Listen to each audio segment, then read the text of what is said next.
So to get this out, you're going to have to take and pull this board straight up like this, and then pull it out. Today we're looking at something a little bit different from our normal. It is used for pipe fitting, pipe cutting, for welders. This is the motor control, the pulse width modulation motor controller. It's a handheld unit. 120 volts comes in, and 0 to 90 volts goes out. When I originally got this, I was had already taken it apart and was trying to fix it, and I don't have those videos anymore. But I replaced these MOSFETs, I replaced the triac, I replaced this diode, I replaced the second diode. You can see where the trace had blown off of it. And I'm guessing there's a diac or something else on here that is shorted, and I cannot find the problem. It has 120 volts DC output with nothing to adjust. And here's the adjustment knob, made by Sawyer Manufacturing Company. And there's the website sawyermfg.com. So this little controller here that they have, it's made by somebody else, not by Sawyer. So they just took and implemented what they had before. So what I can do is two things I'm going to do. I ordered a replacement board, which is something I typically don't do. I like to try to fix things instead of just swapping it. But this is the same exact board. It does have shorter wires for the potentiometer, so I can take and swap that out.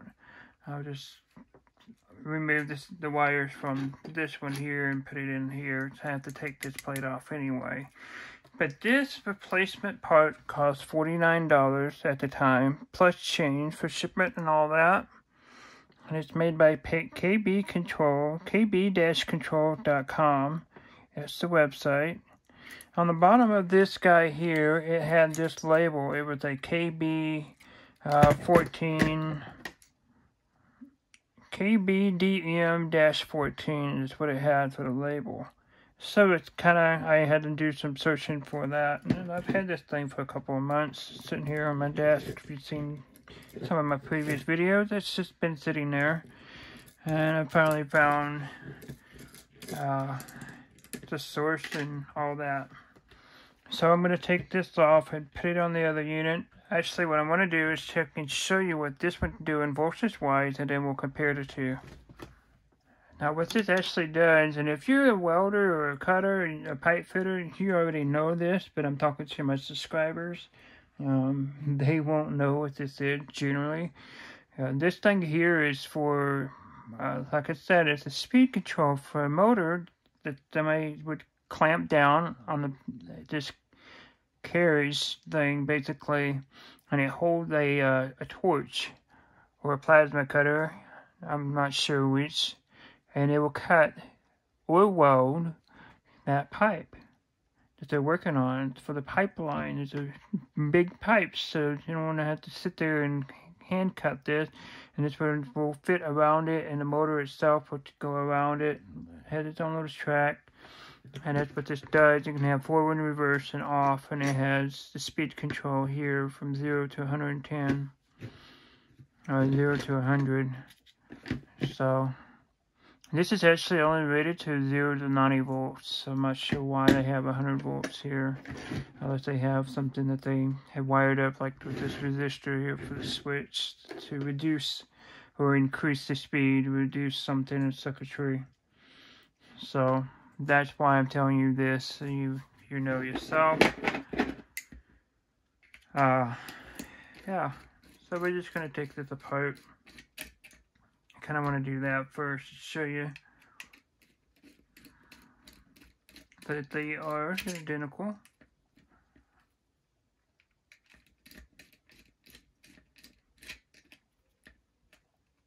It must be a very, very long screw. There's a nut on the bottom. It is a very long screw. There's a standoff.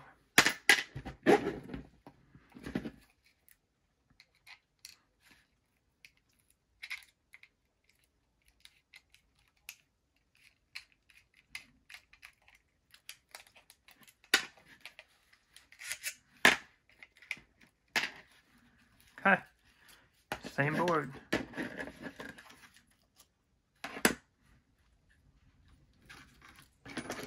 And here's the traces that was underneath here.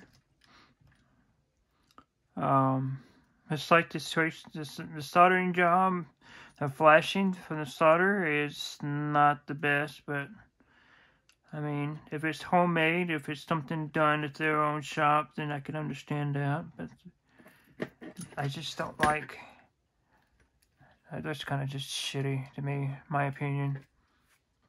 But anyway, same exact board, same wires that they had riveted into this and all that. I had to take and drill out the rivets and put new, it was a mess. So we would take and remove this pot and solder the pot that's on here. But like I said, I want to take it first and show you what this would do versus the other one.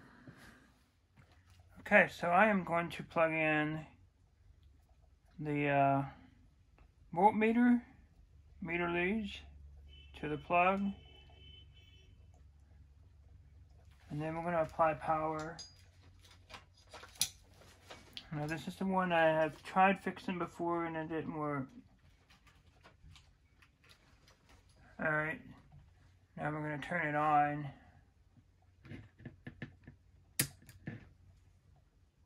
And you see 120 volts. Alright.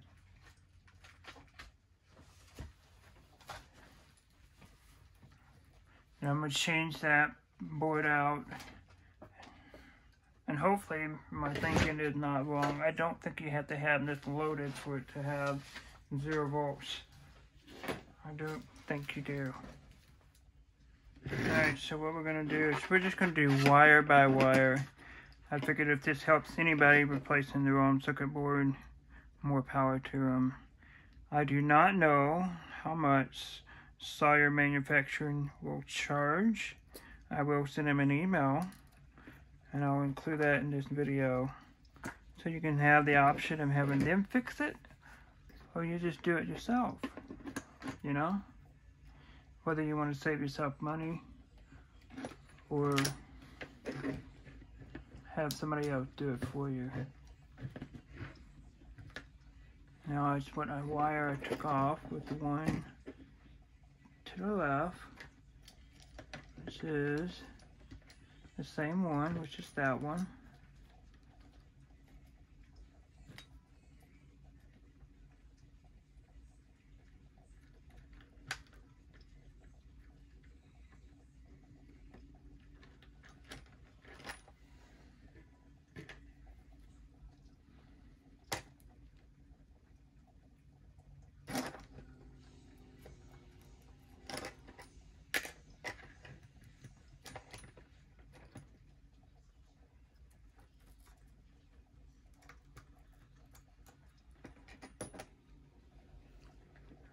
Now I could take and just, well, wire nut everything, but I kind of wanted to take and be able to make it look nice and presentable instead of just kind of hacking my way through this.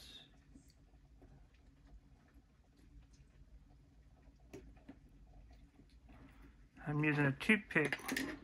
When I do that, I just shove the wire, the solder through. I'm about to take and remove some solder from this.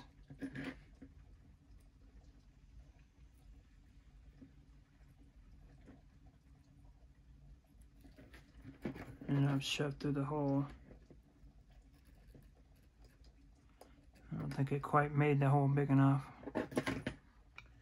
I do want to make a little snippet here. There is something different from this board. Just a hair.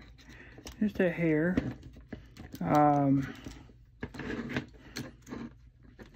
They only use the red and the black.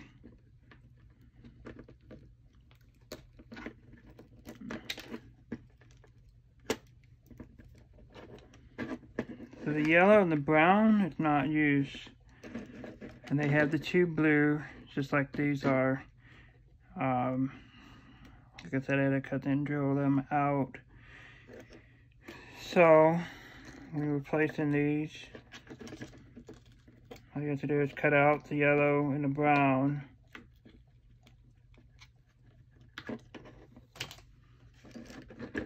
And then you just follow the red and the black up to here. Here's the red, it goes to this switch. And we're just going to heat him up and take him back out.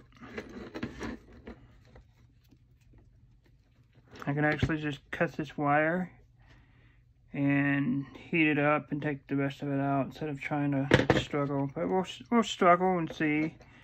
We'll see how well we have to struggle with anything.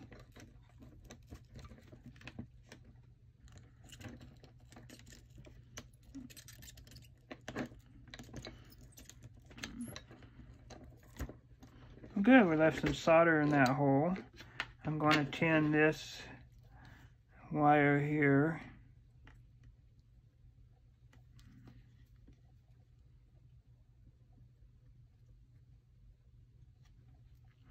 And then we'll just shove this through and cut the excess off if we need to. I'm sorry I don't have a real good view of it, but there's not much I can do about that.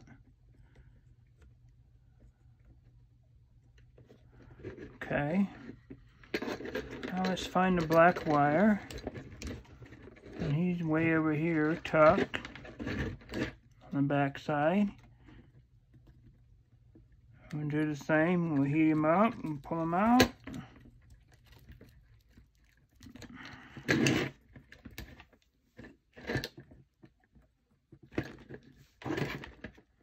So many wires.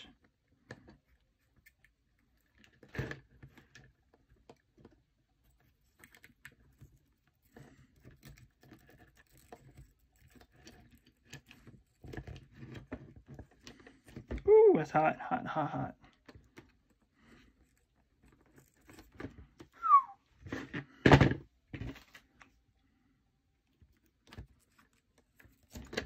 There. Now that black wire is separated.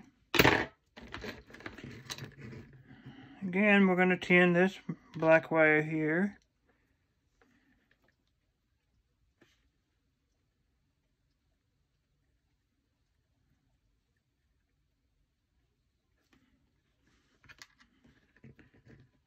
Put him in and solder.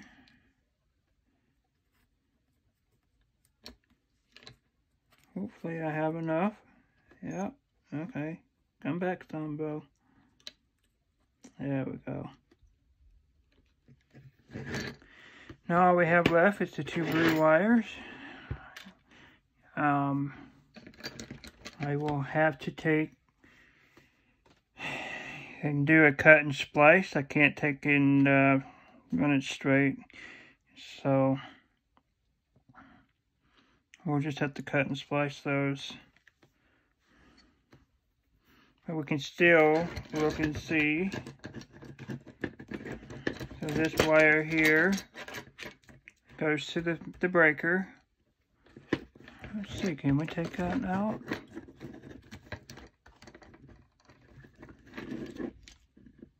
Might just be crimped. Might just be able to take that crimp out. The breaker. I can always get another crimp and crimp this on. But I'm kind of sure, wondering. Oh, if it's crimped, yeah, then it's not going to be. Yeah. I'll just cut this wire here and solder it on. Put some heat shrink on it. And I'll cut the other one, put some heat shrink on it and solder it on as well. Now you can buy heat shrink from Walmart, automotive section.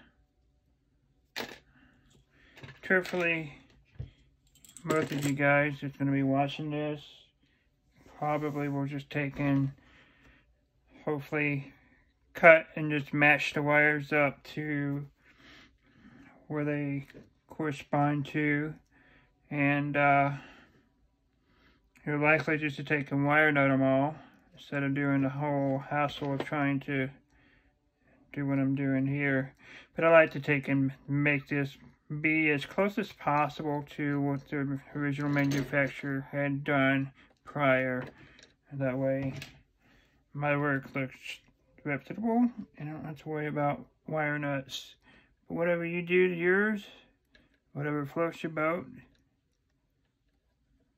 do it as needed. Safely, though. If you were going to use any wire nuts, which I do not suggest, I would use waterproof wire nuts. But I strongly suggest not using that. Because there is a seal here, doesn't mean that it is completely 100% waterproof. But you're sitting here watching a video of a guy using toothpicks, and you're going to be seeing him use a match here in just a second. It's just so I can take and shrink the tube in because I can't find any lighters. A lot of smoke. A lot of smoke, right? Alright, we're going to do the next one. And should be the last wire that we have to do. And this controller should be free from its original housing.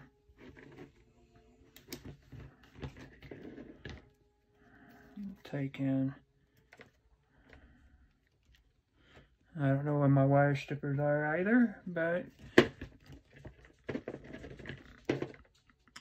these dull guys here will strip the insulation off pretty good.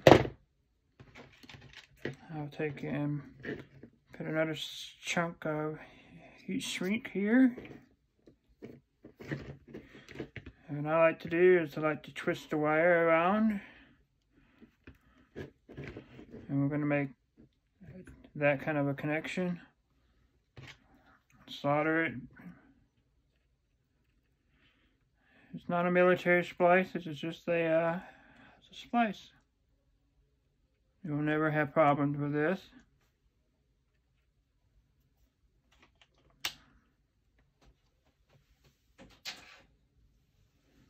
Okay.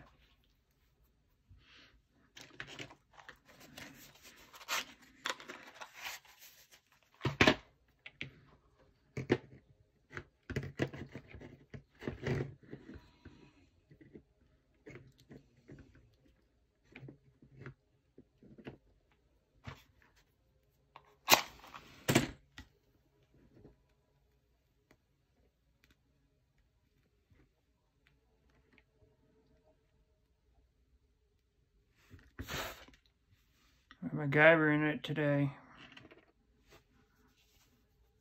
Cool. So next I'm just gonna plug it in. Have all my stuff plugged in. Have to do this. Plug in the breaker. All my other stuff is soldered.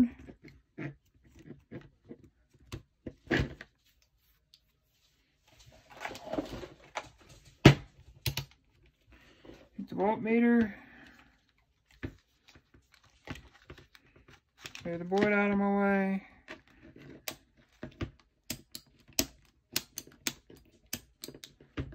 This is off. We're in DC. We're going to measure the voltage.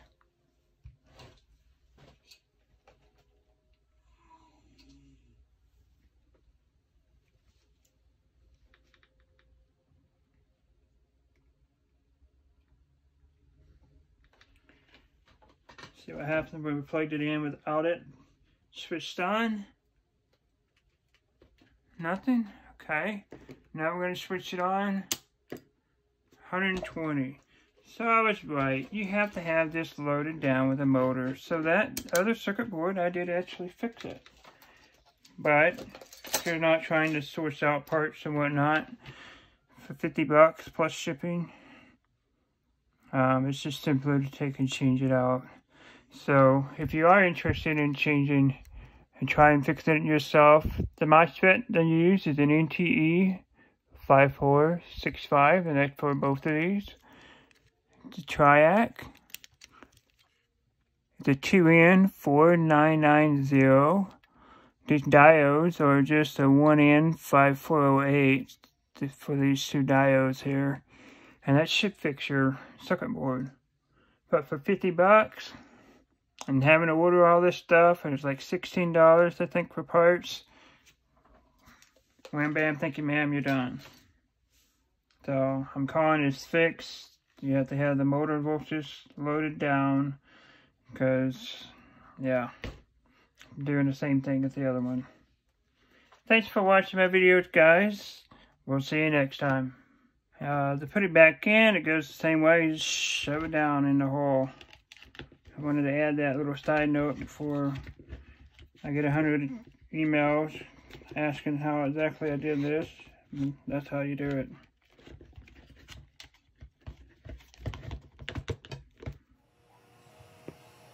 Here it's connected to the motor. Yeah, it's working. Thanks for watching, guys. We'll see you next time.